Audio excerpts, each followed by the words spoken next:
ये कहानी एक छोटे से गांव की है जहां लोगों की जिंदगी अंधविश्वास और दो बहानों के बीच फंसी हुई थी। गांव के लोग मानते थे कि एक पुरानी हवेली में आत्माओं का वास है और वहां जाना सख्त मना है। इस हवेली के पास जाने पर लोगों की अजीबोगरीब मौतें होती रही थी और इसी वजह से गांव में डर और अंधविश्वास ने अपनी जड़ें जमा ली थी। गांव के सरपंच ने इस हवेली को बंद करवाने का फैसला किया, लेकिन गांव के कुछ लोगों का मानना था कि वहां जाने से देवी देवता नाराज हो सकते हैं। सरपंच का बेटा रोहित, जो शहर में पढ़ाई कर रहा था, गांव लौटा और उसने इस अंधविश्वास को झूठ मानकर हवेली की सच्चाई जानने की ठानी।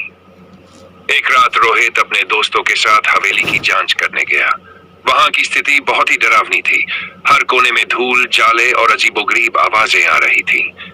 तभी उन्हें वहां एक पुरानी डायरी मिली जिसमें लिखा था कि 30 साल पहले दो भाइयों के बीच जमीन को लेकर झगड़ा हुआ था, जिसमें छोटे भाई ने अपने बड़े भाई की हत्या कर दी थी।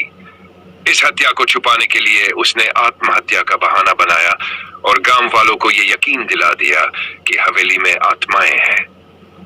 इस कहानी के खुलासे से रोहित को समझ आ गया कि अंधविश्वास के पीछे एक साजिश थी, लेकिन उसे ये बात गांव वालों तक पहुंचानी थी।